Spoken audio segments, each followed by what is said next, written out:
यहाँ पे कन्हैया और तेजस्वी की तुलना नहीं किया जा सकता है। कन्हैया तेजस्वी के आसपास भी कन्हैया कहीं नहीं ठहरते। बिहार में टूट गया महागठबंधन। जी, जिस कन्हैया को लालू जी ने पिछले 5 सालों से बिहार में एंट्री नहीं दी थी, उसी कन्हैया को कांग्रेस ने बिहार में लॉन्च कर दिया, वह भी धूमधाम तरीके से। राहुल गांधी जी पूरे देश की यात्रा किए थे और कन्हैया चंपारण से पटना तक की यात्रा कर रहे हैं। आज यात्रा का 8वां दिन है और उनके यात्रा का नाम है पलायन रोको नौकरी दो यात्रा। जी, पलायन रोको नौकरी दो पद यात्रा कन्हैया कर रहे हैं। मतलब कि कन्हैया को मास लेवल पे लॉन्च किया जा रहा है और इससे में कन्हैया का टक्कर किनसे होता है? युवा नेता तेजस्वी यादव से होगा और किससे टक्कर होगा? इसीलिए बोल रहे हैं टूट गया महागठबंधन बिहार में, जैसा कि नजर आ रहा है। आखिर क्या कारण है कि कन्हैया को मास लेवल पे लॉन्च किया जा रहा है?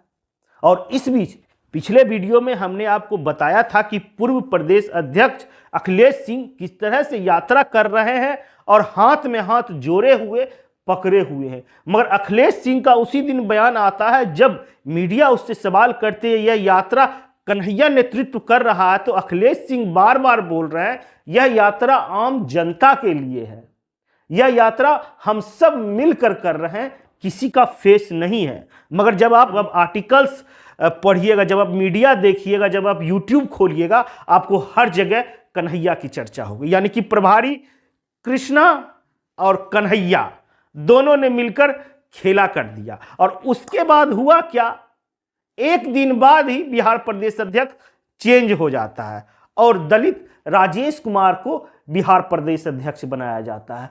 तब इसी से पता चलता है कि इस बार कांग्रेस बिहार में फ्रंट से खेलेगी, वह बैकफुट पे नहीं जाएगी। सीट शेयरिंग में भी हमें लगता है 100 सीट से कम पे वो नहीं मानने वाली है। मतलब कि राजद के लिए दिक्कत है, लालू यादव के लिए दिक्कत है। आपको पता होगा गठबंधन नहीं करने के कारण ही आम आदमी पार्टी को दिल्ली में मुंह की खानी पड़ी थी। वही चीज शायद बिहार में दोहराया जाएगा।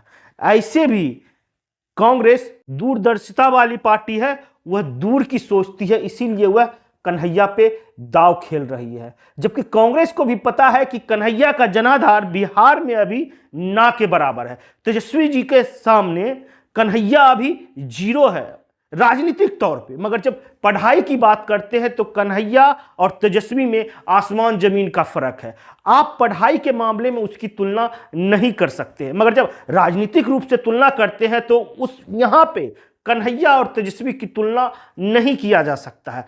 कन्हैया तेजस्वी के आसपास भी कन्हैया कहीं नहीं ठहरते हैं, मगर कन्हैया पे दांव खेला जा रहा है। कहा जा रहा है कि अखिलेश सिंह, जो कि सूत्रों से खबर आ रही है, मीडिया रिपोर्ट्स में यह खबर चलती है कि अखिलेश सिंह कहीं ना कहीं लालू यादव के ज्यादा करीबी थे, कुछ न कुछ दिक्कत हो सकता था, इसीलिए अखिलेश सिंह को हटाकर राजेश कुमार को बना दिया गया है प्रदेश अध्यक्ष। मगर जब इस पे चर्चा किया जाता है तो कहा जाता है कि यह रणनीति है। जैसे कि आपको पता है मल्लिकार्जुन खड़गे राष्ट्रीय अध्यक्ष है, उसी तरह दलित को यह लोग साध के पीडीए की राजनीति करना चाह रहे हैं कि एक तरफ कन्हैया जहां स्वर्ण समाज से आते हैं, दूसरे तरफ अध्यक्ष इन्होंने दलित समाज से दिया, ताकि वह बैलेंस करना चाहते हैं। क्योंकि राहुल गांधी लगातार जाति जनगणना आरक्षण की बात लगातार वह करते रहते हैं अपने बयानों से, मगर बिहार में कोहराम मचा हुआ है। आखिर 8 दिन हो गया है कन्हैया की यात्रा का। कभी किसी राजद के नेता से सुने हैं कि पद यात्रा कन्हैया कर रहा है, बहुत अच्छा कर रहा है, हमारा सपोर्ट है? एक भी नेता का बयान बता दें जो कि कन्हैया के समर्थन में हो। कन्हैया का तो जिक्र भी यह लोग नहीं करते, क्योंकि इनको लगता है अगर कन्हैया का जिक्र करेंगे तो कन्हैया को फुटेज मिलेगा। इसीलिए राजद के प्रवक्ता या राजद के नेता से आप कन्हैया का नाम नहीं सुनेंगे। मगर कन्हैया इस बार तेजस्वी पे लगता है कि भारी पड़ेगा। तेजस्वी यादव का जो सपना है कि हम सीएम की कुर्सी पे बैठेंगे, उनका विपक्ष पार्टी यानी बीजेपी ले लीजिए, जेडीयू ले लीजिए, चिराग पासवान की पार्टी ले लीजिए, या फिर हम ले लीजिए मांझी जी की पार्टी, इन लोगों से तो यह बाद में निपटेंगे। पहले इनके अंदर यानी कि इंडी गठबंधन के अंदर ही तलवारें खिंच चुकी हैं। एक तरफ मुकेश सहनी, एक तरफ कन्हैया और एक तरफ राजद खुद संशय में है कि इस बार टिकट का बंटवारा कैसे करेंगे, क्योंकि कांग्रेस दो दो हाथ करने के लिए तैयार है और उधर वीआईपी के संस्थापक यानी कि सन ऑफ मल्ला मुकेश सहनी भी पीछे हटने को तैयार नहीं है। वह ताल ठोक रहे हैं कि हम 60 से 50 सीट लेंगे, उससे कम में नहीं होगा मेरा गुजारा। तो सोच लीजिए इस बार कुछ ही दिन में यानी आने वाले कुछ महीनों में ही फैसला करना पड़ेगा यह गठबंधन रहेगा कि नहीं, किसको कितना सीट दिया जाएगा। मगर जिस तरह की रणनीति कांग्रेस कर रही है, जिस तरह से वह अपना स्तंभ मजबूत करने के लिए लगातार वह लोगों से मिल रहे हैं, पद यात्रा कर रहे हैं, हो सकता है कुछ दिन बाद डोर टू डोर कैंपेन भी करें। मगर अभी की रणनीति के अनुसार लग रहा है कन्हैया और तेजस्वी में टक्कर होगा, गठबंधन लग रहा। अगर यही स्थिति रही तो सही में बिहार में महागठबंधन टूट जाएगा। आपको क्या लगता है, कन्हैया को आगे करने से क्या राजद को नुकसान होगा?